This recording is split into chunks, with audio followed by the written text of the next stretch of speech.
How many envelopes can be made out of a sheet of paper 3 meter 24 centimeter by 1 meter 72 centimeter? If each envelope requires a piece of size 18 centimeter by 12 centimeter. Question कह रहा है कि हमारे पास paper sheet है बहुत बड़ा सा, एक मान लीजिए कि हमारे पास इतना बड़ा सा एक पेपर शीट है, ठीक। इस पेपर शीट से हमें बनाना है इन्वेलप बनाना है। इन्वेलप मीन्स होता है लिफाफा, ठीक। लेकिन ये जो पेपर शीट है वो इसकी लंबाई कितनी है, तो 3 मीटर 24 सेंटीमीटर और इसकी चौड़ाई कितनी है, तो इसकी चौड़ाई है आपकी 1 मीटर 72 सेंटीमीटर। और जो हमें इन्वेलप बनानी है इस पेपर को काट काट के, वो इन्वेलप की जो साइज होनी चाहिए वो होनी चाहिए 18 सेंटीमीटर लंबा और 12 सेंटीमीटर और चौड़ा होगा ना, तो 12 सेंटीमीटर ये चौड़ा होना है। अब कह रहा है कि इसी पेपर में से यदि इस साइज की इन्वेलप हम बनाएं, इसी पेपर में से इस साइज की इन्वेलप हम बनाएं, तो एक चीज बताइए हमें कि कितने इन्वेलप बन सकते हैं। होता है ना ऐसा भाई? yes, sir. आप जब दर्जी से कपड़ा सिलवाने जाते हैं तो वो आपको साइज नापता है, उसके बाद से बताता है कि आप इतने बाई इतने का कपड़ा लेके आओगे तो आपका शर्ट हो जाएगा, एक शर्ट बनेगा, 2 का बनवाना होगा तो इतने लेके आना, नापता है ना। तो वैसे ही मेजरमेंट दे दिया है एक इन्वेलप का, एक का दे दिया, आपके पास पेपर दे दिया, बोला कि इस पेपर से आप इस साइज के कितने इन्वेलप बना सकते हैं, ठीक। तो देखिए इसमें क्या करना होगा, अब जो इन्वेलप बनेगा तो इसी में से तो काट काट कैसे बनेगा, अब देख रहे हैं कुछ, इसी में से तो काट काट कैसे ऐसे बनेगा बताइए। तो बनेगा मतलब क्या, कहने का मतलब ये है कि ये जो इन्वेलप की साइज है इसकी साइज को डिवाइड कर रहा है। साइज मींस क्या, इसकी टोटल एरिया को डिवाइड कर रहा है। तो हमारे दिमाग में एक क्वेश्चन आया कि क्या करते हैं कि इसकी एरिया निकाल करके इसकी एरिया से डिवाइड कर देते हैं नंबर निकालने के लिए। तो फॉर्मूला इसके लिए नोट कर लीजिए, number of envelope, number of envelope is equal to number of envelope is equal to area of sheet, area of sheet, sheet means क्या, paper sheet, upon area of envelope, area of envelope, ठीक। तो ये आपका formula हो जाएगा। जब ऐसी condition जब भी आती है तो जहां पे इन्वेलप हो या कोई शर्ट बनवाना हो या कुछ भी, तो ऐसी कंडीशन जब भी आती है कि कितने शर्ट बनेंगे, कितने कॉपियां बनेगी, ठीक है, कितने चार्ट पेपर बनेंगे, तो उसमें नंबर निकालने के लिए क्या कीजिएगा, जो बड़े वाली शीट होगी उसके एरिया में जो भी उससे बनना है, पेपर बनना है, कॉपी बनना है, इन्वेलप बनना है, उसकी एरिया से आप डिवाइड कर देंगे तो इसका आंसर निकल जाएगा। एक चीज और ध्यान दीजिएगा कि इसकी जो यूनिट है वो सेंटीमीटर में है, यहाँ पे ध्यान दीजिएगा सेंटीमीटर में है, लेकिन यहाँ के मीटर और सेंटीमीटर में दोनों में है, ठीक है ना। तो पहले क्या कर लीजिएगा कि चूंकि हमें बड़े से छोटे में बदलना आसान होता है तो सबको सेंटीमीटर में बदल लीजिएगा। इसकी भी पहले साइज को सेंटीमीटर में, इसकी भी सेंटीमीटर में बदल लीजिएगा, ये सेंटीमीटर में है। तब जाके जब यूनिट सेम रहता है तभी जाके एरिया में डिवाइड करेंगे तो आंसर सही आएगा। यूनिट यदि इसका मीटर में, इसका सेंटीमीटर में है तो आंसर कभी भी सही नहीं आएगा, ध्यान दीजिएगा इस चीज को। तो चलिए इसको बदल लीजिए, जो 3 मीटर को जब आप सेंटीमीटर में बदलेंगे तो क्या हो जाएगा, 300 मीटर, अब प्लस सेंटीमीटर को जोड़ देंगे तो ये हो जाएगा 324 सेंटीमीटर। वैसे ही यहाँ भी, यहाँ क्या हो जाएगा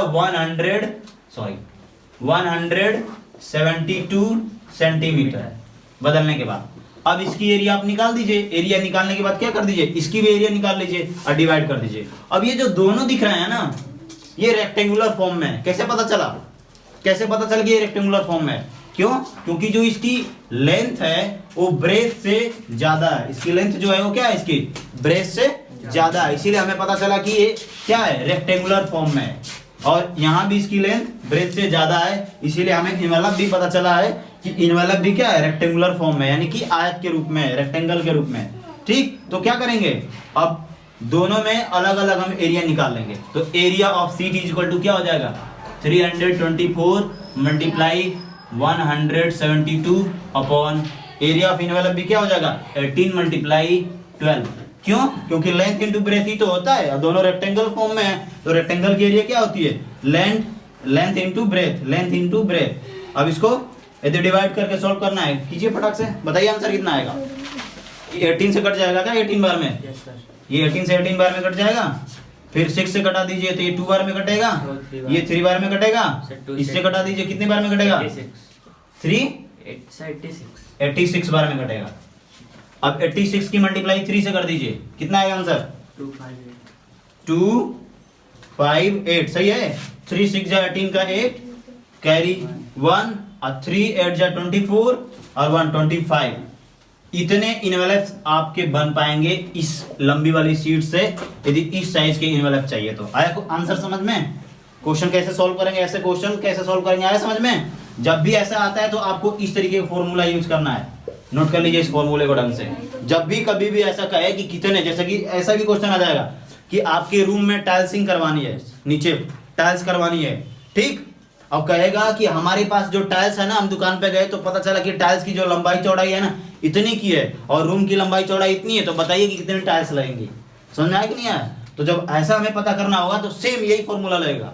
क्यों? क्योंकि जो टाइल्स की जो एरिया होगी इस रूम में जब हम बिछाएंगे तो उसकी एरिया को डिवाइड करेगा। आप इसको प्रैक्टिकली समझिए। जब आप टाइल्स ला करके अपने रूम में बिछाएंगे तो जो रूम की एरिया है टोटल, वो क्या करेगी? उस टाइल्स की एरिया उसको डिवाइड करेगी। इसीलिए ये फॉर्मूला जो बनता है कि कितने टाइल्स लगेंगी या कितने इनवेलप बनेंगे, तो इस तरीके से यहाँ पे नंबर ऑफ टाइल्स हो जाएगा और area of room upon area of tiles.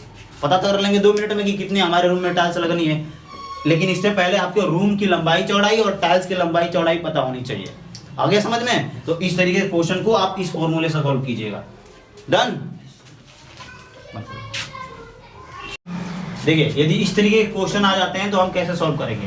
तो इसको हम देख रहे हैं कि इसमें रेक्टेंगल फॉर्म में यदि हम ले लेते हैं अलग अलग इसको फिगर को डिवाइड करके, अब इसकी एरिया निकाल के ऐड कर देंगे तो इसका आंसर आ जाएगा। तो इसको रेक्टेंगल में यदि हम डिवाइड करना चाहेंगे तो एक यहाँ से डिवाइड हो जाएगा, एक रेक्टेंगल ये बन गया, एक यहाँ से भी बन जाएगा, 2 रेक्टेंगल बन गए, एक ये तीसरा, यानी 3 रेक्टेंगल बन गए। और इन तीनों रेक्टेंगल का हम एरिया निकाल करके यदि हम ऐड कर देते हैं तो हमारा आंसर सही सही आ जाएगा कि इस फिगर जो भी बना है इसकी एरिया कितनी है। आगे समझ में? तो अब आपको दिक्कत आएगी कि सर तो इसका क्या होगा। इसका तो आपको क्लियर है, इसकी जो लंबाई है ये वाला जो फर्स्ट वाला, यदि हम इसको लेते हैं तो फर्स्ट वाला जो रेक्टेंगल है ये वाला, इसकी लंबाई कितनी है? 12 मीटर, चौड़ाई कितनी है? 2 मीटर। तो इसको फर्स्ट फिगर का नाम देता हूं मैं, फर्स्ट फिगर, फर्स्ट एफ। इसको देता हूं मैं सेकेंड एफ, इसको देता हूं थर्ड एफ। थर्ड एफ मतलब ये तीसरा, फिगर नंबर 3। और तीनों की एरिया निकाल करके मैं क्या कर दूंगा? जोड़ दूंगा तो हमारा आंसर आ जाएगा। पहले लिखूंगा area of this figure is equal to area of this figure is equal हो जाएगा F1 यानी फिगर नंबर 1 की एरिया प्लस 2F यानी फिगर नंबर 2 की area plus 3F area figure number 3 के एरिया। तीनों के एरिया निकाल के जोड़ देंगे तब F1 की जो एरिया होगी वो क्या होगी? तो 12 मल्टीप्लाई 2, क्योंकि ये रेक्टेंगल है, रेक्टेंगल की एरिया क्या होती है? L into B। तो लेंथ है इसकी कितनी? 12 मीटर और ब्रेथ कितनी है? 2 मीटर। तो ये हो जाएगा 12 मल्टीप्लाई 2। तो ये इसकी हो गई F1 की प्लस फिगर नंबर 2 की एरिया निकालते हैं। तो अब देखिए जो फिगर नंबर 2 था तो यहां से लेके यहां तक की पूरी इसकी जो लेंथ थी वो कितनी थी? टोटल 10 थी। लेकिन इसमें से ये जो यहाँ से ये 2 माइनस हो गया 2 मीटर और इधर से ये क्या हो गया? 1 मीटर माइनस हो गया। क्यों? क्योंकि इधर से देखिए इसकी चौड़ाई कितनी है? 1 मीटर है, तो यहाँ से ये 1 मीटर माइनस हो गया और इधर से ये 2 मीटर माइनस हो गया। तो इसमें से यानी टोटल 10 था, 10 में से 1 इधर और 2 इधर, 3 मीटर माइनस हो गया। तो कितना बच गया? अब ये 10 नहीं बचा, अब ये कितना हो गया? अब ये 7 मीटर हो गया। ठीक। तो इस वाले यदि हम फिगर नंबर 2 की बात करें, ये जो रेक्टेंगल बन रहा है इसकी लेंथ कितनी है? इसकी जो लेंथ है वो 7 मीटर है। देखिए इधर यहां से यहां तक की लेके पूरा डिस्टेंस कितना है आपका? 9। अब 9 में यहां से यहां तक की जो डिस्टेंस है वो कितनी है? 7.5। तो मैं पूछूंगा इसकी जो चौड़ाई है वो कितनी हो जाएगी? तो 9 में से 7.5 को जब सब्ट्रैक्ट करेंगे तो कितना आएगा भाई? 1.5। तो 1.5 मीटर इसकी चौड़ाई होगी, यानी यहां से यहां तक का जो चौड़ाई है 1.5 है। निकला कैसे? तो यहां से यहां तक की टोटल जो चौड़ाई थी वो कितनी थी? ये थी 9 मीटर, लेकिन यहां से यहां तक की टोटल कितनी थी? 7.5 मीटर। तो हम टोटल में से यानी कि इसकी निकालना होगा तो हम क्या करेंगे? टोटल में से 7.5 को घटा देंगे तो इतनी की डिस्टेंस पता चल गई। तो अब इसकी जो लेंथ हो गई वो 7 मीटर हो गई और ब्रेथ कितनी हो गई? 1.5 मीटर। तो इसका हो जाएगा 7 × 1.5 ये फिगर नंबर 2 की एरिया। अब प्लस फिगर नंबर 3 कौन सा बना हमारा, ये। तो फिगर नंबर 3 में इसकी जो लेंथ है वो कितनी है, 9 मीटर है, और ब्रेथ कितनी है, यहाँ पे दिया है 1 मीटर। तो 9 इंटू 1। अब इसको सॉल्व करके नीचे कीजिए, 12 2 जा 24 प्लस 24 मीटर स्क्वायर में आएगा ना, मीटर स्क्वायर प्लस इसका कितना आएगा 1.5 है ना, ये 1.5 है। तो इसका मल्टीप्लाई कर दीजिए, 5 7 जा 35 को 5 कैरी 3 और 7 1 जा कितना 7 7 और 3 10, 1 डिजिट पे डेसिमल लगेगा, ठीक। तो इतना मीटर स्क्वायर प्लस 9 1 जा 9 मीटर स्क्वायर। अब इन तीनों को जोड़ दीजिए, इन तीनों को जोड़ेंगे तो कितना आएगा आंसर, देखिए ये डेसिमल के राइट में इनको छोड़ दीजिए, 9 और 10 19 और 19 में 24 ऐड कीजिए, कितना आएगा 43 और प्लस 0.5, तो 43.5 मीटर स्क्वायर इसकी टोटल एरिया हो गई इस फिगर की, ठीक है। तो इस तरीके से क्वेश्चन आएंगे, तो आप पहले एब्जॉर्ब करना होगा कि ये जो फिगर है ये स्क्वायर में है या रेक्टेंगल में है, ठीक है। यदि ये रेक्टेंगल में बहुत सारे फॉर्म में बन रहा है तो अलग अलग उसको रेक्टेंगल में डिवाइड कर लीजिए, उसके बाद से सबकी एरिया फिगर 1 फिगर 2 मान करके निकाल लीजिए, उसके बाद से लास्ट में जोड़ देंगे तो इसका आंसर आ जाएगा। आगे समझ में, ठीक है।